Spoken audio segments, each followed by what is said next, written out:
Behold the rich of Oyster Bay, on this their daughter's wedding day, those pillars of propriety, high society.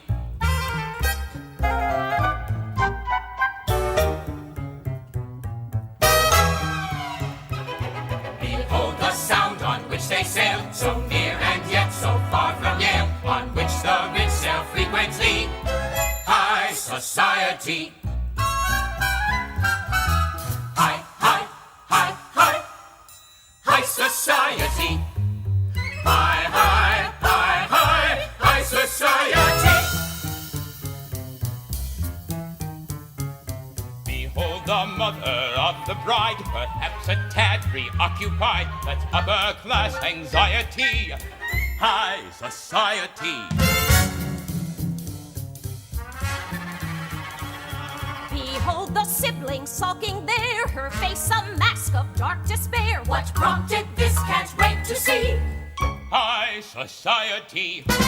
High society. And now the bride to end all right. She swims, she sails, she golfs, she rides. A credit to her class is she. High society.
Hi, I'm Michael Weber, Artistic Director of Chicago's Porchlight Music Theatre. Opening at the St. James Theatre April 27, 1998, with music and lyrics by Cole Porter and a book by Arthur Coppett, based on the play The Philadelphia Story by Philip Barry and the MGM film musical adaptation. High Society was a hybrid production, part film-to-stage transfer, part Cole Porter jukebox musical. The Philadelphia Story, a smash on stage and film starring Katharine Hepburn, seemed a logical musical source to feature songs composed by the great Cole Porter.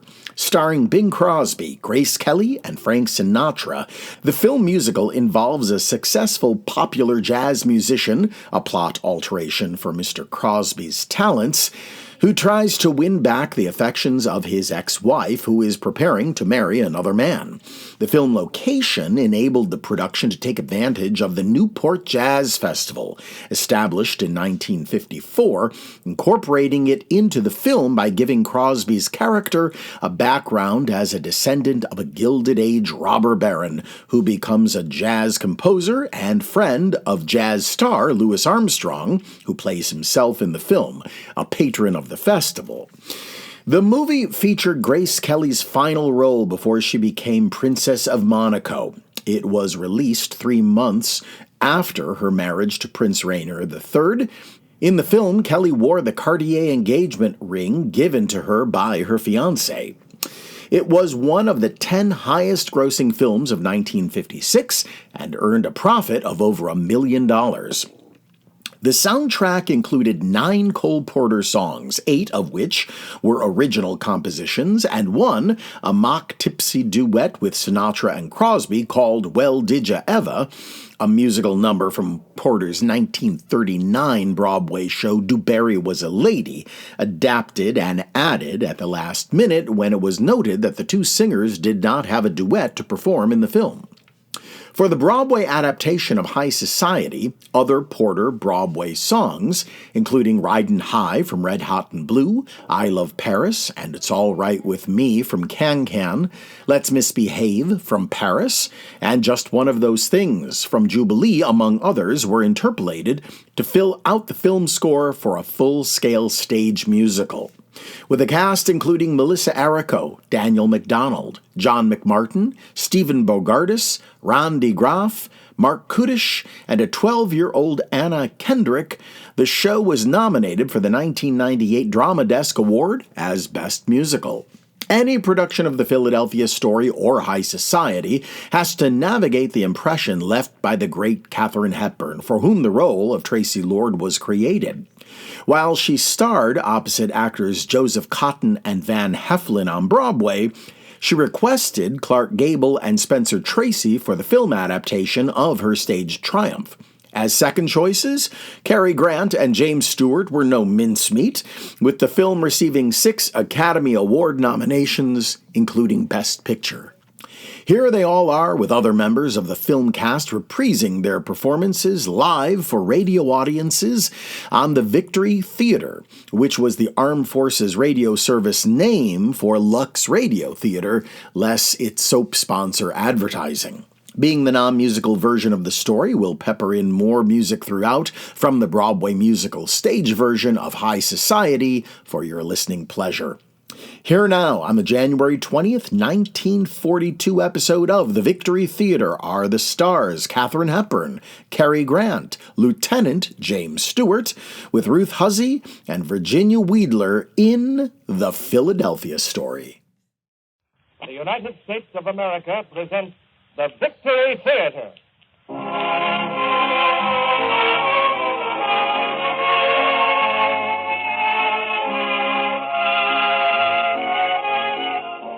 The Victory Theatre brings you Cary Grant, Katharine Hepburn, Lieutenant James Stewart, Ruth Hussey, and Virginia Weidler in The Philadelphia Story. Ladies and gentlemen, speaking for the United States government, Mr. Cecil B. DeMille.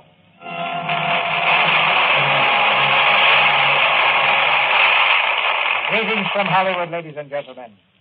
This is a great moment in the American theater, the opening night of a great new theater, dedicated to those principles for which free peoples are now fighting on the battlefields of the world, dedicated above all to victory. Each Monday night, a popular Columbia Network program will donate an extra performance in the service of the United States. Speaking for the sponsor and staff of our theater, which you've heard on Mondays at this same time for many years, and speaking for myself, we're highly honored that the government has asked us to produce this first program. We've met this challenge with a 4-star premiere, worthy of the star-spangled purpose behind the Victory Theater. Our play is Philip Barry's brilliant comedy, The Philadelphia Story, and our stars are the same famous quartet who played it on the screen: Cary Grant, Katharine Hepburn, James Stewart, and Ruth Hussey. Incidentally, we used to borrow Jimmy Stewart from his picture studio. Tonight, he was assigned to us by Uncle Sam. As you know, he's now a lieutenant in the United States Army Air Forces. Before it reached the screen, The Philadelphia Story ran for a year on Broadway with Miss Hepburn as the star. Backstage one night, I tried to persuade the lady to let me make the picture. She was very gracious, but another producer made the picture. However, all things come to him who waits if he waits long enough. So tonight I raise the curtain on the first act of The Philadelphia Story, starring Cary Grant as C.K. Dexter Haven, Katharine Hepburn as Tracy Lord, Lieutenant James Stewart as Mike Connor, Ruth Hussey as Elizabeth Embry, and Virginia Weidler as Dinah.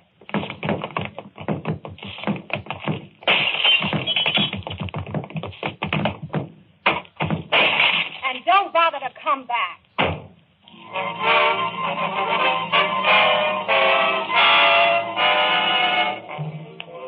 Ladies and gentlemen, you've just been listening to the end of An Ideal Marriage. That was Mr. C.K. Dexter Haven being invited out of his happy home, with Mrs. Tracy Lord Haven issuing the invitation. But all that was 2 years ago. Right now, Philadelphia society is seething with interest over the forthcoming second marriage of Tracy Lord. And the editor of the international magazine Spy is determined to spread it over 6 photographic pages of his scandal case. On the way to the editor's office are Spy's major writer and Spy's foremost photographer. I'm not going to do it, Liz. I'm going to tell Sidney Kid very plainly and simply I'm a writer and no society snoop. I'm going to tell him just that. Just that. Let Kid fire me. I'll start writing short stories again. I'm going to tell him just that. Just that. Come in. Oh, hello, Connor. Morning, Miss Embry. Mr. Kid, I don't think you're being fair to me. No? No. You're treating me like you treat all your other writers. You really hate me, don't you, Connor? No. I don't like you very much, though.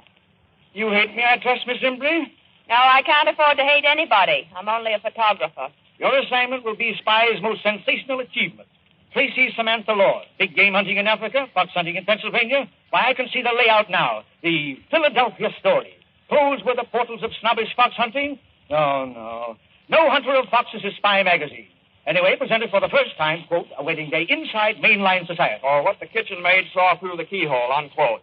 Go ahead, Connor. Writing's your job. I'm only the publisher. All right, publisher. Take this. Quote, no hunter of buckshot in the rear is cagey, crafty Connor. Unquote. Closed paragraph. Closed job. Closed bank account. But look, Mr. Kidd, how could we possibly get inside the Lord estate, let alone the house? Just a moment. Miss Pauly? Yes, sir. Ask the gentleman to come in. Yes, sir. You'll find, Miss Embry, I haven't overlooked anything. Come in, please, Mr. Come in. I understand we understand each other. Yes, Mr. Kidd, quite. Connor, this gentleman has been employed in our Buenos Aires office. I believe he can help us with our problem. Uh-huh. Tell him, please. Well, Tracy Lord's brother, Junius, is in the American embassy down there. He's an old friend of mine. I'll introduce you to the Lords as intimate friends of Junius's. Dear old Junius. Now, this Tracy Samantha Lord, does she know you? You might say Miss Lord and I grew up together. Yes. You might also say you were her first husband, Mr. C.K. Dexter Haven. Yes, you might. Holy mackerel, what goes on here? I remember your honeymoon very well. You and she on a little sailboat. True love, wasn't That's it? right. How did you know? I was the only photographer whose camera you didn't smash. Oh, you were terribly nice about it. You threw it overboard. Well, I had the strange idea that our honeymoon, was our own private business. Now, what are the plans, Haven? The wedding's Saturday. They should spend tomorrow night as guests of the Lord. Well, now, wait just a minute. Now, there's something screwy here. Now, listen, Mr. Haven, why are you doing all this unless you... Oh, you want to get even with your ex-bride, huh? I don't think there's anything further to discuss. I'll have a car pick them up at noon tomorrow in North Philadelphia. Why that, Liz? Here, Mike. Take my handkerchief. There's a little spit in your eye. It shows. Tracy!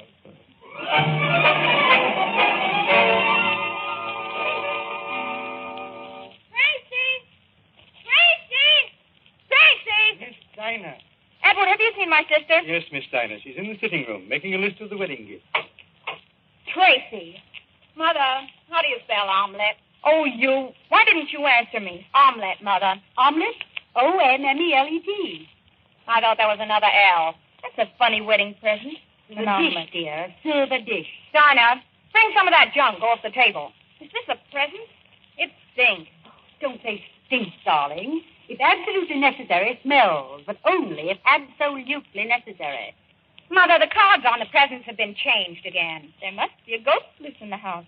Maybe the ghost of bridegroom number 1. Dinah, don't talk about Dexter as though he were dead. He might just as well be for all Tracy cares. Right. If I never see Mr. C.K. Dexter Haven again, I'll be...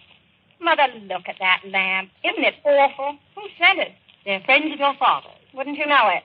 What are they, tap dancers or just musical comedy producers? That's hardly fair to your father's interest in art, Tracy. Art, my eye. The art of putting up $100,000 to display the shapely legs of Tina Mara. That would do, Tracy. Oh, I give up, Mother. If you just face the facts squarely, as I did. Well, we both might face the facts, but neither of us has proved to be a very great success as a wife. We just picked the wrong first husband, that's all. Well, don't let's argue about it. You wanted me to take a stand, and I've taken it. The only stand a woman could take and keep her self-respect. Yes, Tracy, I know. Now I have my self-respect and no husband. Hey, it's better this way, really. You'll see. Let's forget about the past. We both deserve some happiness now, especially you. Darling. Isn't George an angel? George is an angel. Is he handsome or is he not? George is handsome. I like Dexter better. Really? Why don't you postpone the wedding? Postpone it? How? Get smallpox. Don't put that idea in our heads. What time is it? George isn't usually late. Oh, he's waiting for us at the stable. Waiting for us at the... Mother, if I don't choke her before Saturday... It'd postpone the wedding, wouldn't it? It would not. Be in the car when I get down, Dinah. She's so mean about Dexter. He was rather mean to her, my dear. Did he really sock her? Please, Dinah. Well, the papers were full of innuendo. Of what? Of innuendo. Cruelty and drunkenness, it said. Mother... why won't Tracy ask her own father to the wedding? Your sister has very definite opinions about certain things. But don't you think it's stinking not to want father? Yes, darling. Between ourselves, I think it's good and stinking.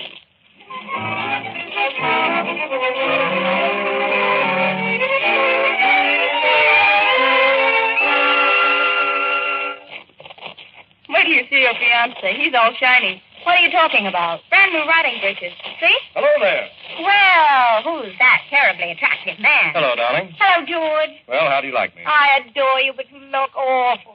Awful? You look like something right out of a shop window. Tracy, Help me, Dinah. We'll rub a little dirt on those breeches. Hey, listen now, just a minute. Here, no, stop. Now, listen, these are new pants. That's just it. They're new, but they're not going to be. There, that's better. I don't get it. When I was a coal miner, the idea was to get enough money to buy clean clothes, and now that I'm general manager... What's that thing you were reading? This? Oh, I was just glancing through it. It's a copy of Spy. Who takes it? Your cook? I love it. It's got pictures of everything. It certainly has. I just wanted to see if there was anything in here about the wedding. What do you mean? Well, I thought maybe you being one of the oldest families in Philadelphia and me getting fairly important myself. Luck, of course. Let me have that thing. What's the matter? Look at this stuff. An average day in the life of a congressman. The congressman's wife. The kitchen where he's prepared 1 banana, sliced, 2 fried eggs. Of all the filthy ideas, coming into a private house with a camera. Get on that horse, George Kittredge. Tracy, what would happen if I took it into my head someday to go into politics? You'd be elected president. No, I mean about publicity. Not in my home. Get on that horse.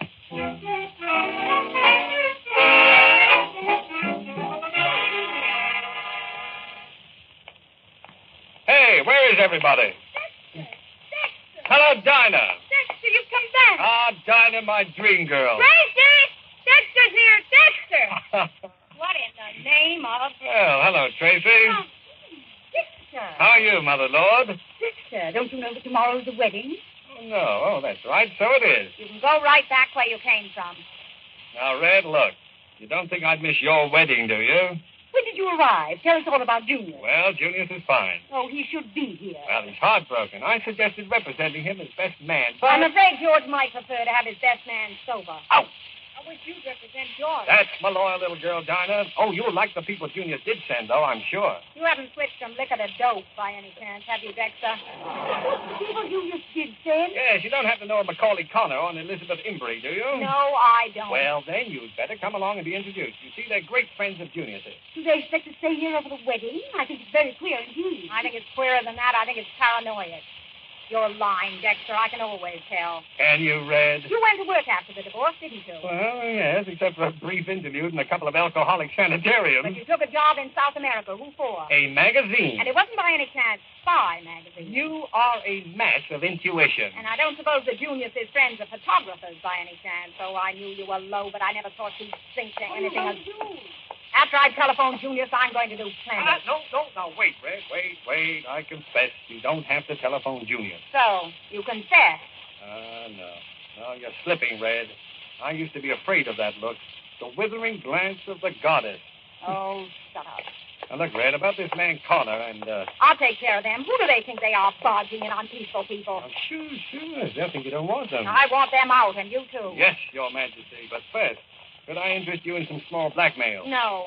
What do you mean, blackmail? Well, it's an article, complete with snapshots, details, and insinuations, and it's ready for publication in Spy. And it's about your father and that dancer in New York, you see? About Father and Tina Mara? Spy. Dinah may be listening. But they can't. Even if it's true.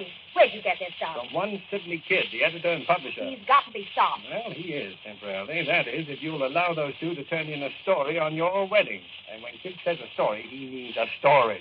I'm going to be sick. Yes, dear. An intimate day with a society bride. I am sick. Well, it's tough, but that's the way it seems to be. So I'm to be examined, undressed, and generally humiliated at 15 cents a copy. And you're loving it. Am I, Red? All right, I'll give them an interview. I'll give them a picture of Tracy Lord that'll stand their hair on end.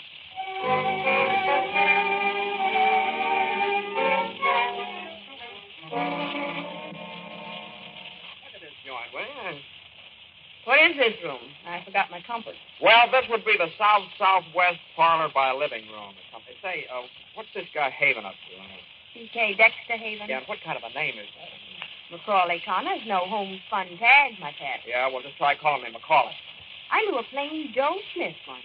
He was only a clerk in a hardware store. But he was an absolute rat. Like, take your feet off the table. Oh, well, no. Tell Paul Footman to call me for lunch, will you? How do you do? Oh, I'm sorry. Don't bother to get up. I'm Tracy Lord. Oh, well, my name is... It's so nice having you here. How did you meet Junior? Fine. This is Miss... Junior is such a lamb, isn't he? Yes, isn't it? It's a pity that none of the male members of the family are going to be here to welcome you. No, well, where's your father? Darling, Papa, I do hope you'll stay for my wedding. We'd like to very much. I'm so glad that it occurred to you. Was your father sick? What a cunning little camera. I'm afraid I'm an awful nuisance with it, but you couldn't be. I hope you'll take loads of pictures. You're a kind of writer, aren't you, Mr. Connor? Sort of. A book? Yeah, book of short stories. Under what name do you publish? My own, Macaulay Connor. What's the Macaulay for? Well, my father taught English history. I'm Mike to my friend. Of whom you have many, I'm sure. English history has always fascinated me. Cromwell, Robin Hood, Jack the Ripper. Where did he teach? I mean your father. Well, he taught in a little high school in South Bend, Indiana. South Bend. It sounds like dancing, doesn't it? You must have had a most happy childhood there. No, it was terrific. I'm so glad. Well, no, I didn't mean it that way. I'm so sorry. Why? Well, I don't know. Lack of wherewithal, I guess. But that doesn't always cause unhappiness, does it? Are either of you married? No. No, what? No. You mean you were, but now you're divorced. Well, the fact is... Well, come now, surely you're not ashamed of it. Of course I'm not ashamed of it. What? Well, it was years ago. I was only a kid in Duluth. Good heavens, well, you never told me anything about this. Well, you never asked me. Well, I didn't ask you, of course not. Joe But what's the difference? Smith, hardware. You're the darndest girl. I think I'm sweet. Duluth, that must be a lovely spot. It's west of here, isn't it? Sort of, but occasionally we get the breezes.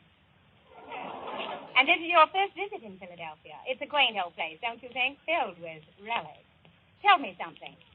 Are you two going together? Well, now, I beg you, please. Odd question, Take it I easy. must say. I don't see why. I think it's very interesting. Don't you agree, Miss Imbrake, that if a man says he loves a girl, he ought to marry her? Can she be human? Please, Mr. Connor, I asked this young lady a question. I beg your pardon. Well, that depends. I'll see what's keeping Mama. You'll excuse me, won't you? Who's doing the interviewing here? You don't suppose she's caught on somehow? Oh, no, she was born that way, but I've still got to get an interview. Well, try the town library. You can probably dig up enough stuff to hang her whole family.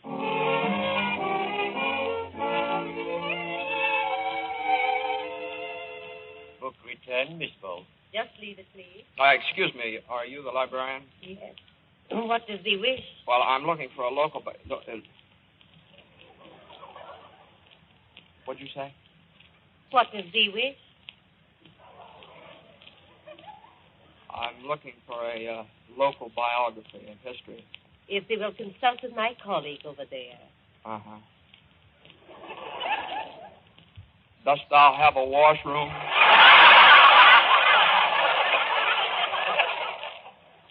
To the left. Thank thee.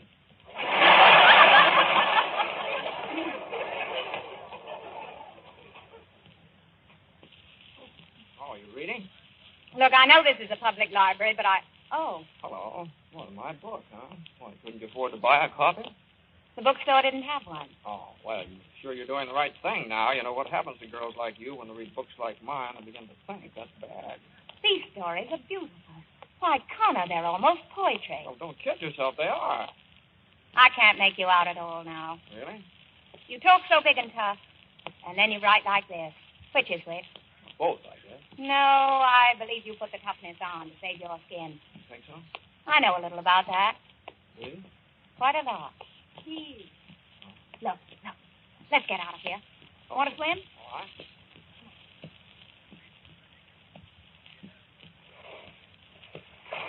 No, Connor? Yeah, thanks. Boy, you really got something there. Where?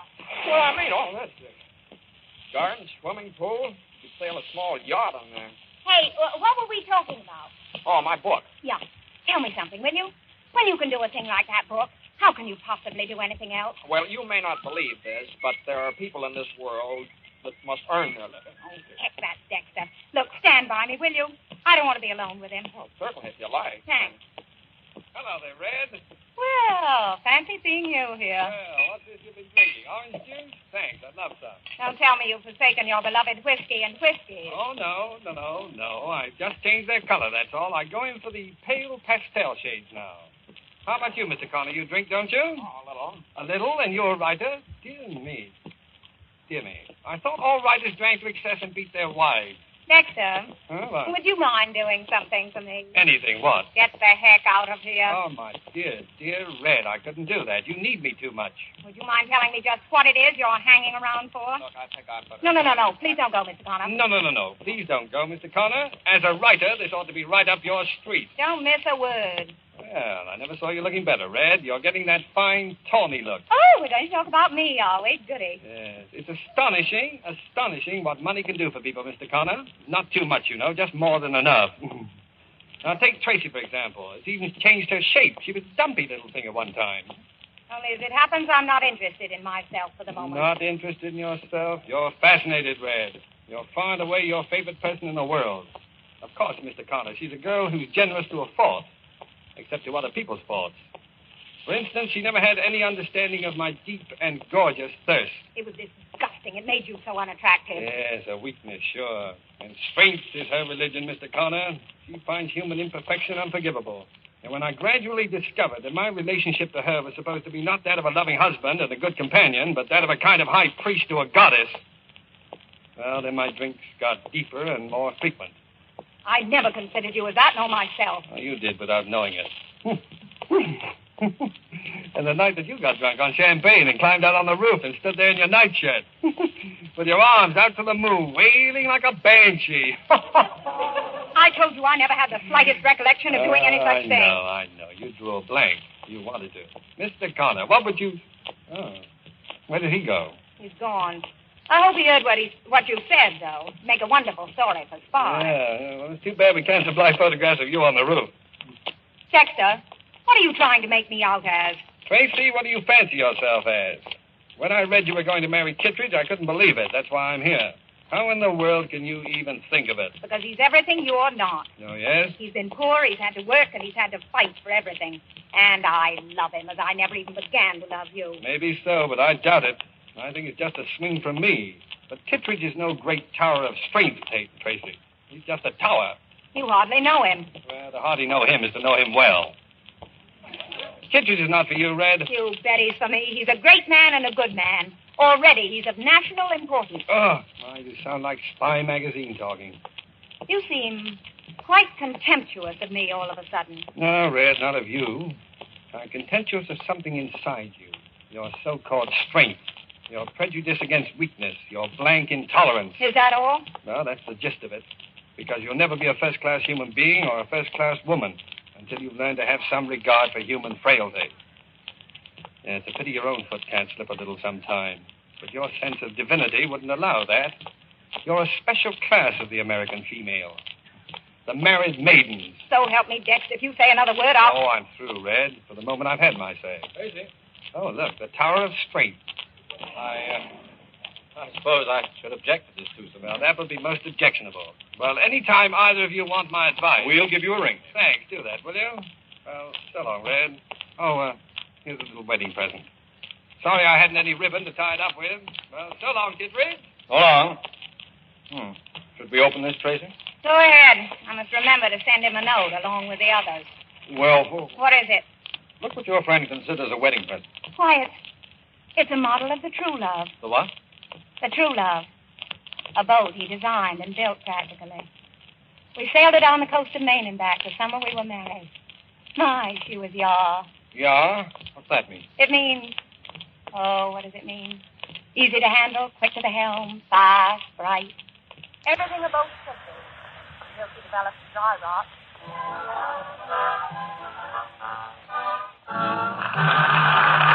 In a moment, Mr. DeMille presents Act Two of the Philadelphia Story.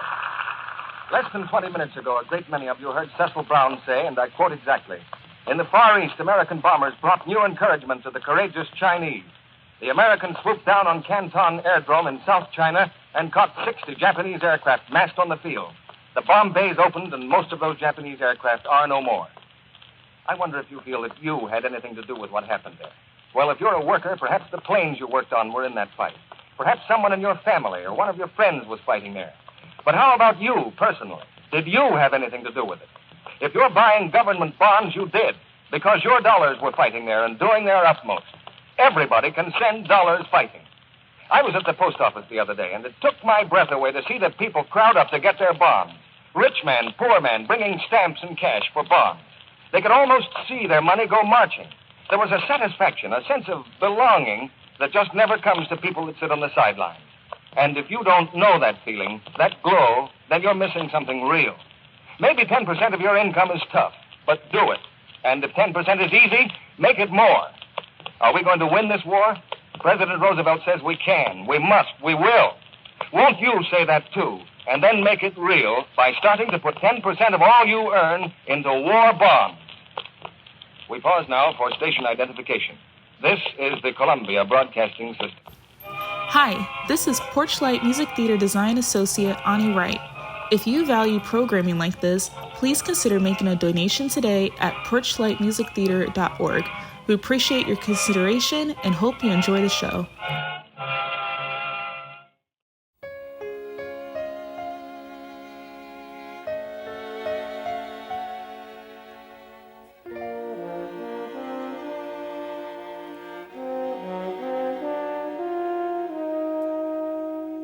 Once upon a time, so the story goes, there lived a little well-bred girl, just perfect, I suppose. Lucky little princess in her hand-embroidered dress called out, "Am I a princess?" And the whole world answered yes. See how well she rides, see how boys adore her, who would not rush to turn the tides and stop the planets for her. No wonder she grew up believing she was utterly sublime. But that was once upon a time.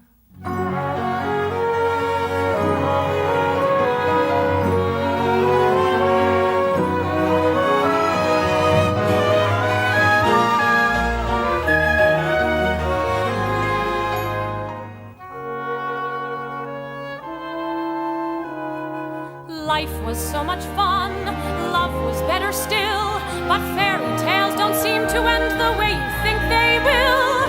Happily ever after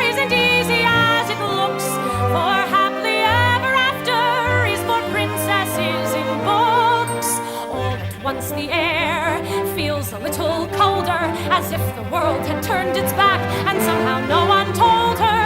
In fact, until she woke this morning, life was absolutely prime. But that was once upon a time. Suntanned, wind-blown, honeymooners at last alone, feeling far above par. Oh, how lucky we are. While I give to you and you give to me true love, so on and on it will always be. True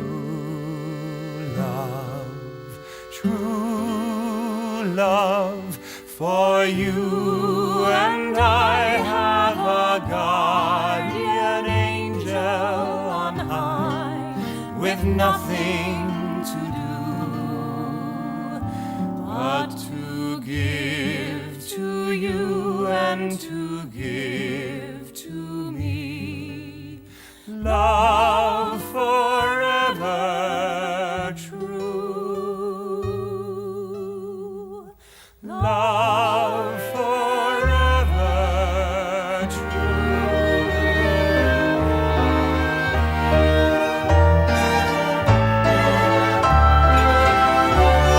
For you and I have a guardian angel on high, with nothing to do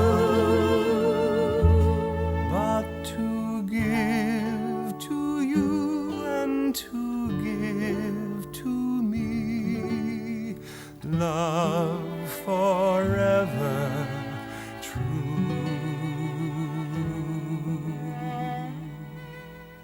Love forever true. Tracy? Tracy, Oh, hi. the party's about to begin. No one knew where you were, so I thought I'd come look for you. Thank you, Mike. I'll see you back at the house. But to give to you and to give to me love forever true, love forever true.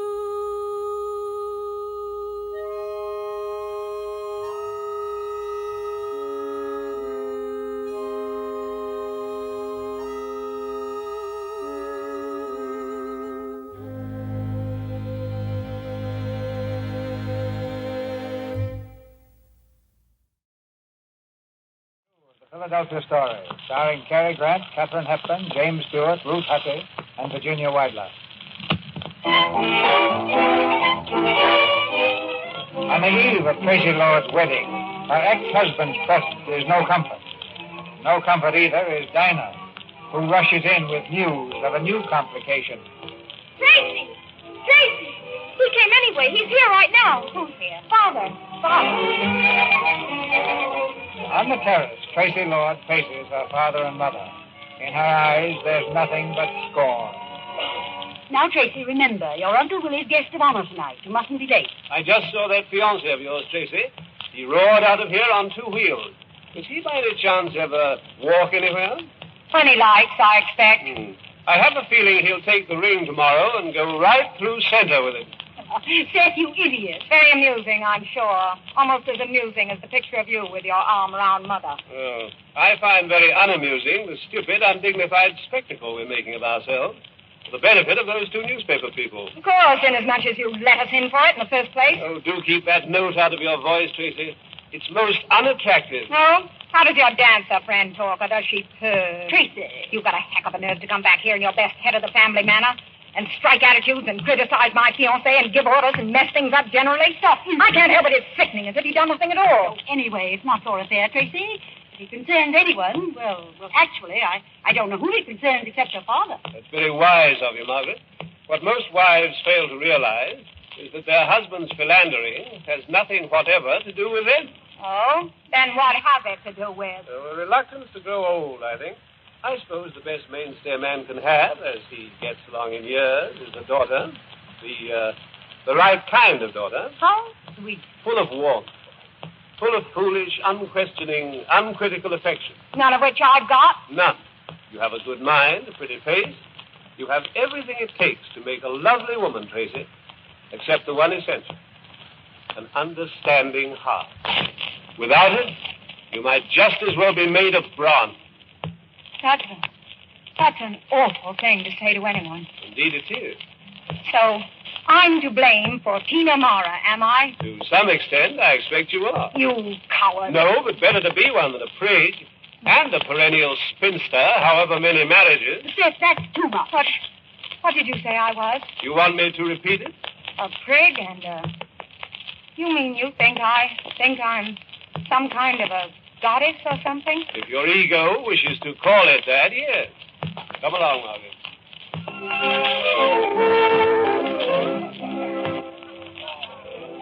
Tracy, haven't you danced enough? Danced enough. You know what time it is. It's after 4. In China, it's later than that. In China, we'd be married by now. Or perhaps it's only yesterday. Tracy, I don't understand you tonight. What's the matter? What's the matter with everybody? You never drink, Tracy. You got that wrong. Prigs don't drink. What? Nor spinsters. Tracy. Nor goddesses of any variety. Tracy, that's enough. I am. Macaulay Connor of South Bend reporting for duty. May I cut in? I'm sorry, Connor. We're going home after this dance. Oh, now you can't do that to me. And I'm an old friend of Junior's. I wish old Junior's were here. Tracy, I'll get your wraps. I'll be right back. He'll wrap me up. Hello, you. Hello. Hey, you look fine. I feel fine. Good. What was I saying? Oh, let's have another drink. Or would Kittredge spank? That's not what you were saying. No, of course it was. What was I saying? Oh, I know. Why do you wish your brother was here? Does he like Kittredge? Everybody likes Kittredge. Everybody likes Kittredge. Everybody except C.K. Dexter Haven, huh? C.K. Dexter Haven. Where is C.K. Dexter Haven? He didn't come. He's home. He's home, huh? I think I'll go and have a little talk with him. Come on, Connor. Let's have some wine. Have some wine. Here, dear. Here's your wrap. No, we're going to have just one more drink before... Not you, I'm afraid, dear. Why should you be afraid, George? You know wine never affects me, not in the slightest.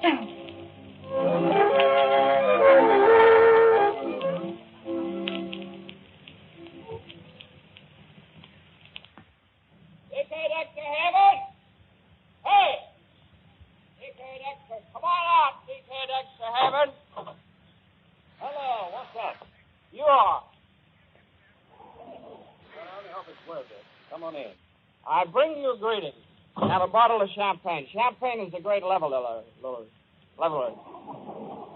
It makes you my equal. Oh, I wouldn't quite say that. Well, almost my equal, anyway. C.K. Dexter Haven, I would like to talk to you. All right, well, let's go in the talking room. Now, don't tell me the party's over so soon. No, I just felt like talking to you. Oh, that's nice. I wonder if I might boil a drink. Certainly. Toast to Newcastle. Here, sit down. Thank you. Excuse me.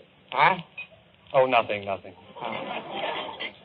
Listen, are you still in love with Tracy Lord? What? Or perhaps you consider that a very personal question. Not at all. Liz thinks you are. But of course women like to romanticize about things. Yes, they do, don't they? Yes, they do, don't they? You know, I can't understand how you can have been married to her and still know so little about her. Can't you? No, I can't. You.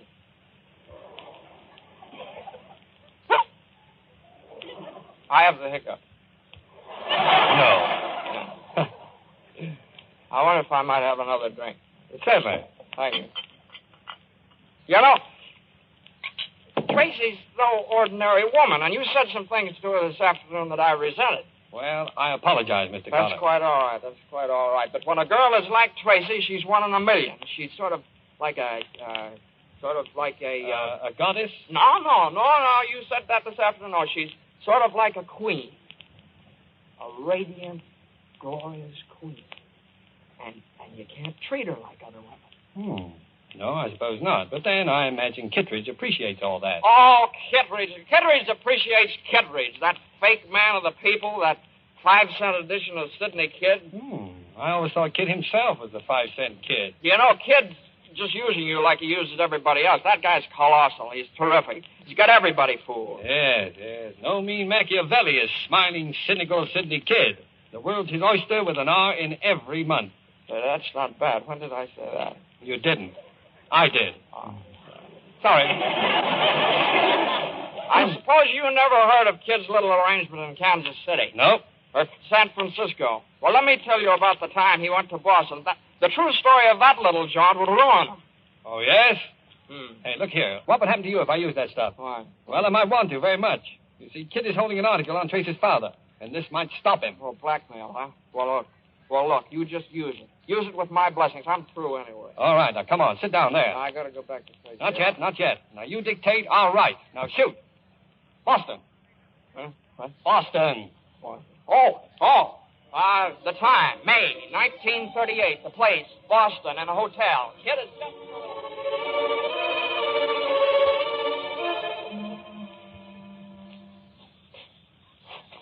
You know, Tracy, champagne's funny stuff. I'm used to whiskey. Whiskey's sort of a slap on the back. Champagne's a heavy mist before my eyes. It was nice of you to bring me home. I have a little mist, too. Hey, what's that? Music. Dance? I tell you what. Let's have a quick swim to brighten us up. Dexter and I always swam after parties. Let's dip into some of the champagne together. Hello. You? Hello. You look fine. I feel fine.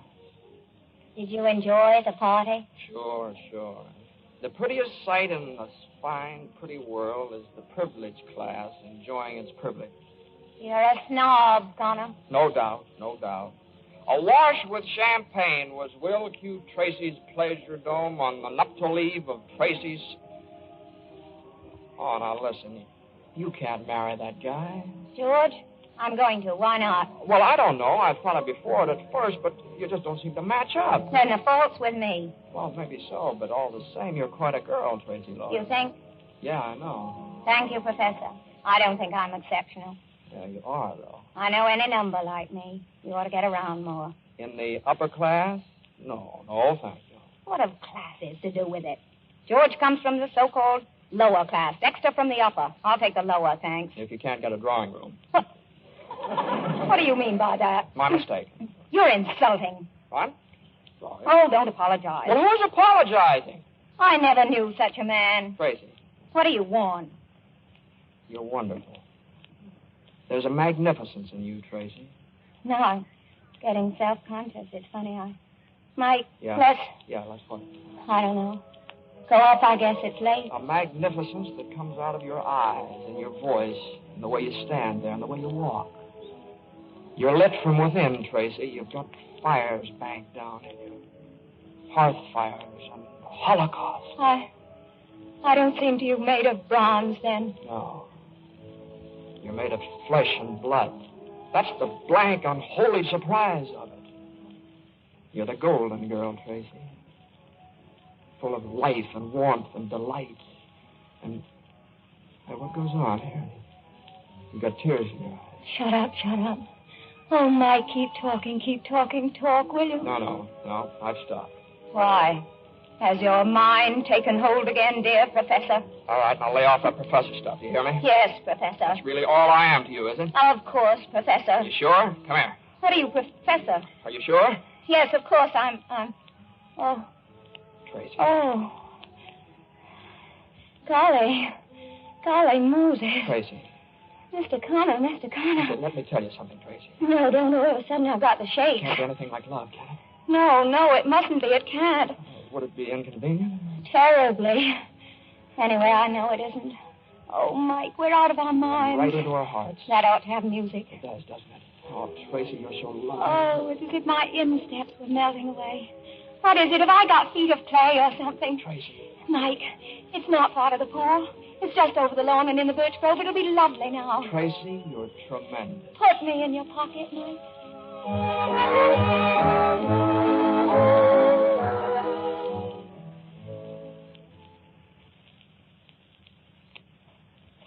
Who's that out there? Hello, Mac. Well, it's you, Mr. Dexter. Any prowlers around? No prowlers, sir. Can I get in this way? And if you can't, you can always go in the front, sir. Yes, well, thanks, Mac. Good night. Good night, sir. Hey. Is that you, Haven? Well, hello, Kittredge. Well, what are you doing here? Oh, I'm a friend of the family, didn't you know? Just dropped in for a chat. Now, don't try to be funny. I asked you a question. I could ask you the same question. Well, I telephoned Tracy and her phone didn't answer. I was worried, so I walked over from the gatehouse. I was worried, too. About what? Well, what do you think of this fellow Connor? Or do you? Now, listen, if you're trying to insinuate... Oh, my dear chap, I wouldn't insinuate anything on the... Oh.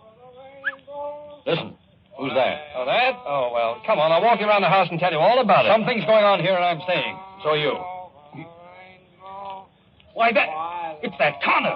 What's he doing with Tracy? Now, calm yourself. He's carrying her in his arms. He's carrying Tracy. Uh-oh.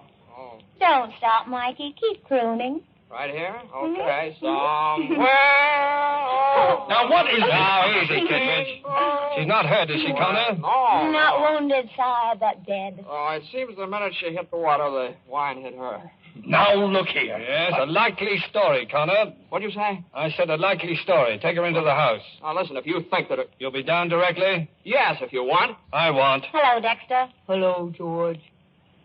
Hello, Mike. Second door to the right, Connor. Mind you don't wake Dinah up. I'll be right back directly. My feet are made of clay.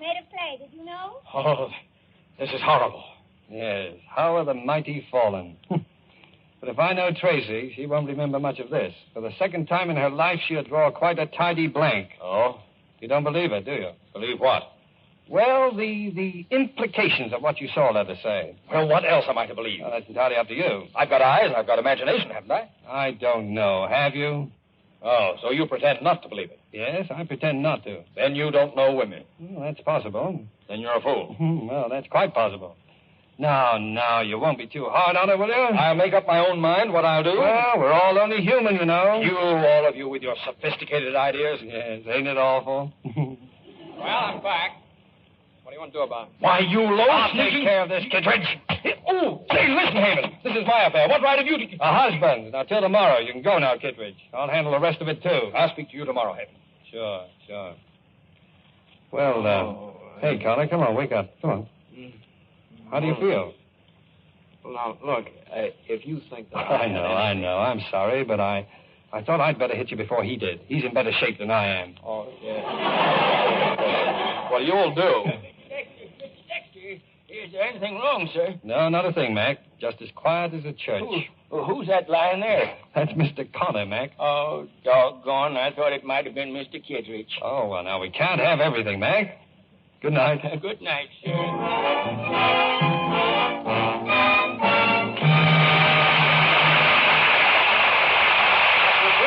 You'll hear the third act of the Philadelphia story. If you've started buying war bonds, perhaps you haven't figured that what you're doing for your country is working out to your own best interests, too. But it is. And there's nothing unpatriotic about the fact that these bonds are a gilt-edge investment, too, as Mrs. Brown here knows. Do you mind Mrs. Brown revealing your personal affairs? No, I don't.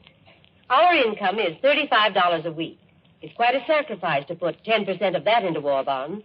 But I told my husband that we'll save quite a bit of money. Indeed, you will. That's been carefully figured. 10% of $35 is $3.50 a week. 50 cents a day. If you buy stamps and bonds at that rate for 5 years, you'll have bonds worth at maturity over $1,200. That'll buy you the finest car you ever drove when the war is won. And this is one of the safest investments in the world, isn't it? Yes. These bonds are backed by the entire resources of the United States government. You're going to get back $4 cash for every $3 you put in. That's a lot. Yes, but there are a few people who are thinking up reasons to excuse themselves for not buying these bonds. If you're one of them, your soldiers ask you to stop figuring why you can't buy them and start to find out how you can. Put 10% of your pay every payday into war bonds. Set your mind on victory and buy United States war bonds starting now. Our producer, Mr. DeMille. The curtain rises on the third act of the Philadelphia story. The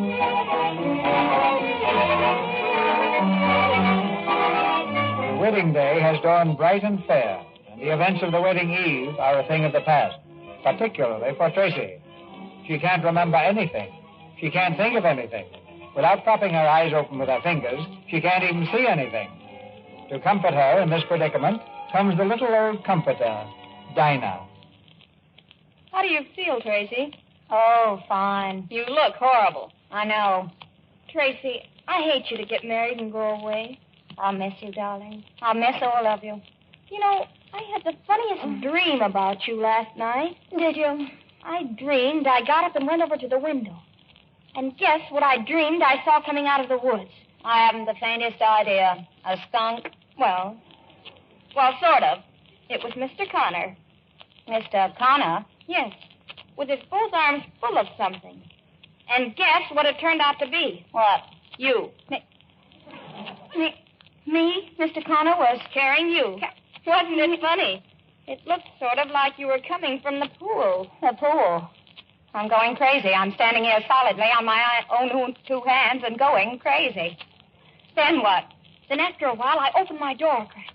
And there he was in the hall, still coming along with you, puffing like a steam engine. His wind can't be very good. Then what? Well, then he... Guess. I couldn't possibly. Then he just sailed right into your room with you, and that scared me. So I got up and went to your door and peeked in to make sure you were all right. And guess what? What? You were. He was gone by then. Gone? Of course he was gone. He was never there. I know, Tracy. Well, I should certainly hope you did. It was just a dream, I guess. Tracy, Dexter says so, too. Dexter? Dinah, Lord, you little fiend, if you told Dexter... Oh, hello. I'm testing the air. I like it, but it isn't like me. Well, hello, Donna. How do you do, Mr. Connor? Did you have a good sleep? Wonderful, wonderful. You? Marvelous. Have you ever seen a handsomer day? Never, never. What did set you back? I got it for nothing, for being a good girl. Oh. Well, Dinah, how are you? Don't worry. I'm going. Why should you? Well, I guess you must have things you wish to discuss. Only remember, it's getting late. She's always trying to make situations. Oh. Well. Well, what's the matter with your chin? Oh, what did the children want? A little. What happened? Well, I guess I stuck it out too far. Into a door in the dark? Yes, that's it. Well, Tracy, what about you? You all right? Me? Yeah. Oh, of course. Why shouldn't I be? I had a simply wonderful evening. I hope you enjoyed it, too. The last part of it. Really? Why, especially the last? Tracy, you asking me? Oh, you mean the swim? Yeah. We did swim. And so forth, didn't we? Yes. Did, Tracy, darling. Right. Well, what can I say to you? Tell me, darling. Not anything. Don't say anything, and especially not darling. Well, then you're going through with it, huh? Through with what? Well, the wedding. Why shouldn't I? Well, you said last night that... Oh, I said a lot of things last night, it seems. Okay, no dice. Also, no regrets about last night, huh? Why should I have? Well... You don't know what I mean. I'm asking you. Tell me straight out. Tell me the reason why I should have had... No, don't. Don't tell me anything. All right.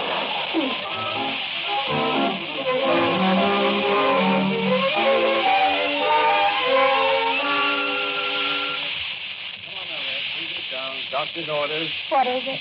Just the juice of a few flowers. It's a type of stinger. Removes the sting. Oh, Dex, don't say that. Well, why not, Red? Nothing will, nothing ever can. Oh, Dex, I've done the most terrible thing to you. To me? Oh, I doubt that. I doubt it very much. Dex, What am I going to do? Why ask me, darling? Where do I come into it anymore? Aren't you confusing me with someone else? A fellow named Kittredge or something? George. I've got to tell him. Tell him what, darling? I've got to tell him. Well, if you've got to tell him, you've got to tell him, I suppose. But if he's got any brains at all, he'll have realized by now what a fool he made of himself. When? Last night. Was he here, too? Sure. Good golly, why didn't you sell tickets? Say something, Dex. Say anything. No, you do. Oh, Dex, I'm such an unholy mess of a girl. No, that's no good. That's not even conversation. But never in my life. Not if I live to be 100 will I ever forget how you tried to stand me on my feet again today. Go on, you're in great shape. Tell me, what do you think of my wedding present? I'd like my presents at least acknowledged, you know? It was beautiful. Yeah? And sweet, Dex. Yeah, she was quite a boat, the true love, wasn't she? My, she was yar. She was yar, all right. I wasn't, was I? Not very. Oh, you were good at the bright work, though. I made her shine. Mm-hmm. I'm designing another one now along more practical lines. What do you call her? I thought the true love second. Dexter, if you call any boat that, I promise you I'll blow you and Ed out of the water. I tell you what you can call her if you like. What, darling? In fond remembrance of me, the easy virtue. No, shut up, Red. I can't have you thinking things like that about yourself. What am I supposed to think when I... Oh, I don't know. I don't know anything anymore. Oh, well, now, that sounds very hopeful, Red. That sounds just fine. Tracy, we're almost ready. Stand up, dear. Let me see your dress. Mother, George will be right over. Oh, here, I forgot. Here's a note he sent you this morning. A note? Good morning, Mr. Donna. Hello, Miss Ingrid. Good morning. Good morning. Oh, by the way, Dexter, Mr. Sidney Kidd telephoned. I was to tell you that you win. Whatever on earth does that mean? Fine. Well, I have a feeling it won't be so hard for me to resign now. And belts will be worn tighter this winter. Well, Red, I'm afraid this is the deadline. So is this. Listen, everybody, it's from George. My dear Tracy, I want you to know that you will always be my friend, but your conduct last night was so shocking to my ideals of womanhood that my attitude toward you and the prospect of a happy and beautiful life together has been changed materially. Oh, hello, George. Come and listen. Tracy, in front of all these people? It's only a letter from a friend. They're my friends, too. Here's the last of it. Your breach of common decency certainly entitles me to a full explanation before going through with our proposed marriage. In the light of day, I am sure that you will agree with me. Yes, George, I quite agree with you. That's all you have to say? What else? On the very eve of your wedding, an affair with another man. Oh, now, wait just a minute. Kittredge, it may interest you to know that this so-called affair consisted of exactly 2 kisses and a rather late swim. Thanks, Mike, but there's no need to defend... After which I deposited Tracy in a room and promptly returned down here to you two, which doubtless you remember. Doubtless, without a doubt. You mean to say that was all there was to it? I do. Why?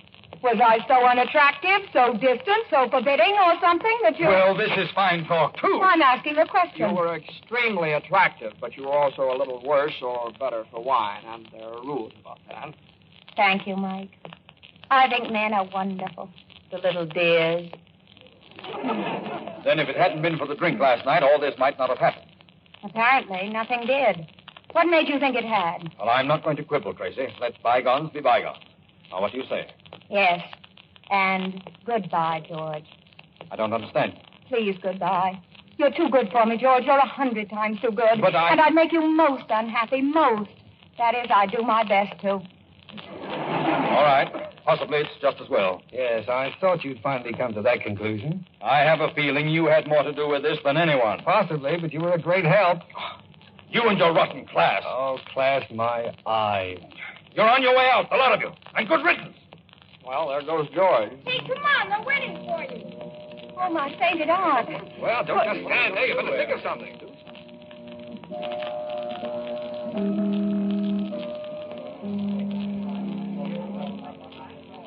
Shut that door. Shut the door. Dex, did you see them out there?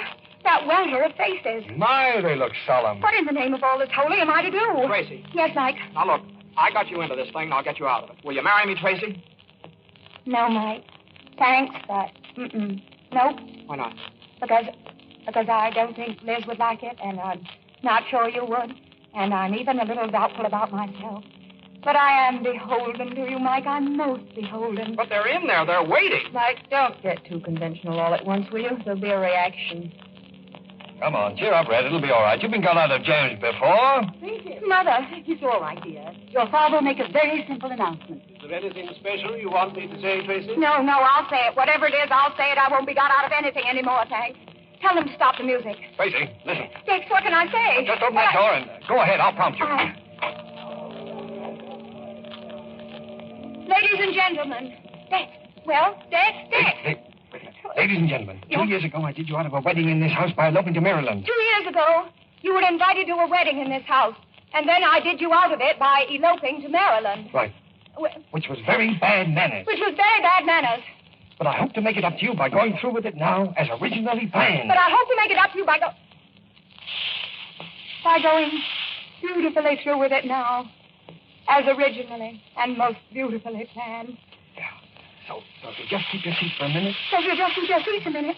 Well, that's all. That's all. Dex, are you sure? Not the least, but I'll risk it, will you? You bet.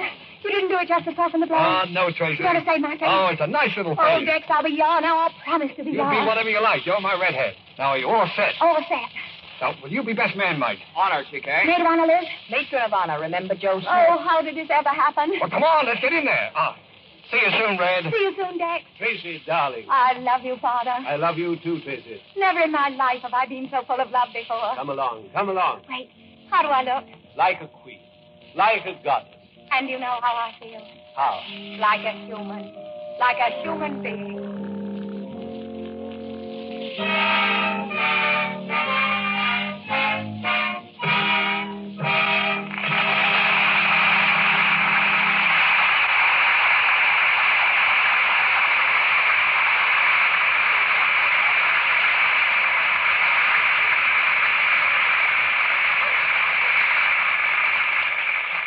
So, all America applauds the Philadelphia story. And Cary Grant, Katharine Hepburn, James Stewart, and Ruth Hussey. Each contributed time and talent to this radio effort to help win the war. And as we look out on the world tonight, we find that the war has indeed reached a crisis. Lieutenant Stewart, what's your personal slant on our part in the war? Well, sir, in the Army, we'd like to see everyone stop criticizing our allies in England. So the next time, stop before you talk and ask yourself, what have I done that gives me the right to criticize people who fought for 3 years as bravely as the English? You wouldn't have to bring that up, Jimmy, if everyone realized that above all, the enemy wants to see our side divided. And now, Cary Grant. Well, TV, if I could visit everyone listening tonight, I'd want to convince them of this one thing, that we've all got to win this war together. And by we, I mean the Russians, the Chinese, the English, and the Americans. You know, a very wise American, Benjamin Franklin, once said, we must all hang together, or assuredly we shall all hang separately. As true today as it was 160 years ago, sir. Now, here's Katharine Hepburn. I think I would like to ask every mother if she's heard of the crime of Lidice. That's the village in Czechoslovakia where every man was killed by the Nazis. I would ask her to imagine a knock at her door tonight. A knock and a door crashing in. A father and his sons dragged out to be shot. The girl and the mother scattered in cruel concentration camps, never to see each other again. I would say to that mother, if our side doesn't win this war, you can cross out the name of Lidice and write in the name of Middletown, USA.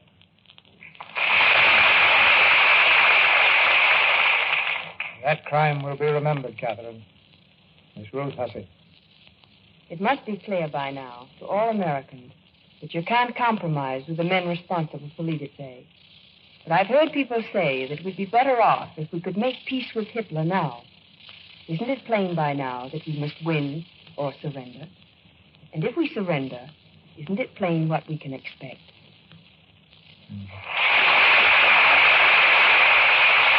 too plain. There can be no compromise. There is just one long fight, one united fight, shoulder to shoulder with each other and with our valiant allies. But at the end of the road, there's something worth fighting for. A world where you and your family can live in peace and freedom. Yes, C.B. The world we knew before and will know again. By the way, what is the Victory Theater planning for next week? Next week's Victory Theater will come from New York, Cary. And one of the Columbia Network's most popular programs will take over for the evening. It's Hit Parade, with Barry Wood, Joan Edwards, Mark Warno's orchestra, and the Hit Paraders in the leading popular song hits of the week. The same show millions enjoy every Saturday night. It's been a very great privilege for me to have a part on the first Victory Theater program, Mr. DeMille. Good night, sir. Good night, sir. Good night. Good night. Good night. Good night. This was a brilliant opening night. Good luck, Lieutenant. Our sponsor, the United States government, joins me in inviting you to listen again next Monday night when the Victory Theater presents the Hit Parade with Barry Wood, Joan Edwards, Mark Warno's orchestra, and the Hit Paraders.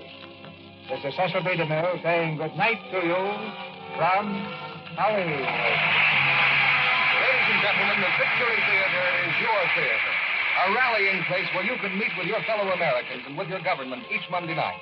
We shall place certain true facts about the war before you each week. We shall ask you to do something about those facts. And on what you do may depend the safety of your home and the lives of those you love. The United States government thanks the Columbia Broadcasting System and all who contributed their services to tonight's Victory Theater. Heard in tonight's play were Nicholas Joy as Seth, Janet Beecher as Margaret, Gail Gordon as George, and Leo Cleary, Charles Seal, Norman Field, Verna Felton, Bruce Payne, and Sandra Cole. Our music tonight was directed by Louis Silvers. Your announcer has been John M. Kennedy. This is the Columbia Broadcasting System.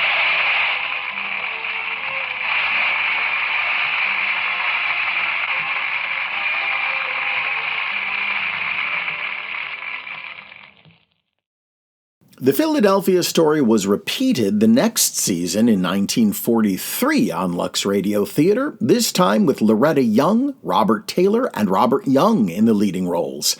On a 1947 episode of radio's The Screen Guild Theatre, Hepburn, Grant, and Stewart reprised their roles for a third and final time. Other radio presentations of the Philadelphia story include on the Prudential Family Hour of Stars in 1950, starring Sarah Churchill and Gene Kelly, and a 1952 episode of Best Plays with Joan Alexander and Myron McCormick. The Philadelphia story was adapted for the NBC TV series Robert Montgomery Presents in 1950, starring Barbara Bel Geddes and Leslie Nielsen. In 1954, the play was broadcast on the CBS TV series The Best of Broadway, starring Dorothy McGuire, Charles Winninger, Richard Carlson, Dick Foran, John Payne, Herbert Marshall, and Mary Astor. In 1959, the story was presented on television with Diana Lynn, Gig Young, Christopher Plummer, Ruth Roman, and Mary Astor, again as Margaret Lord. Prior to the 1998 Broadway production of High Society, another stage musical version, based on the same source material, ran for 420 performances on London's West End in 1987 at the Victoria Palace Theatre, starring Natasha Richardson as Tracy Lord.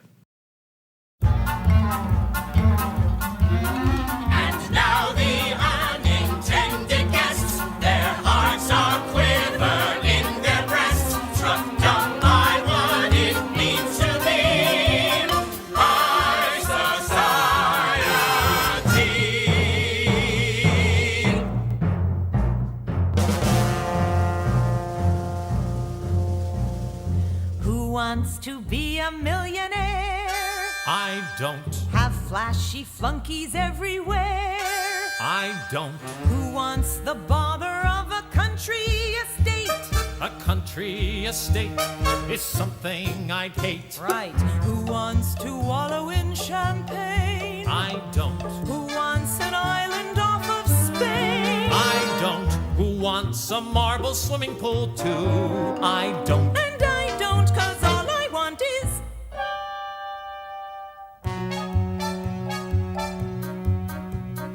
Who wants to be a millionaire?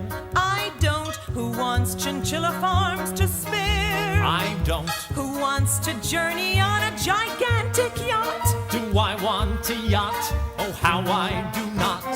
Who wants a fancy foreign car? I don't. Who wants to tire of caviar? I don't. Who wants a private landing field too? I don't. And I don't, 'cause all I want is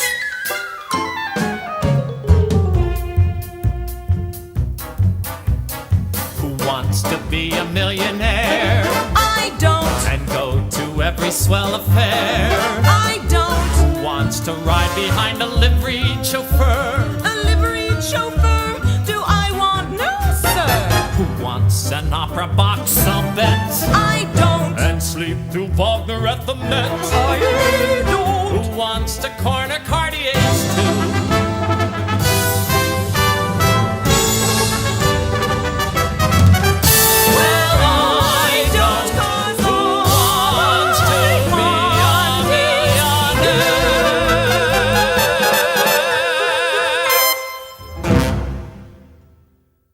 Theaters across the country need your support now, more than ever. We hope you'll consider a donation to Porchlight Music Theatre today. Just go to porchlightmusictheatre.org. Until next time on Classic Musicals from the Golden Age of Radio, I'm Michael Weber.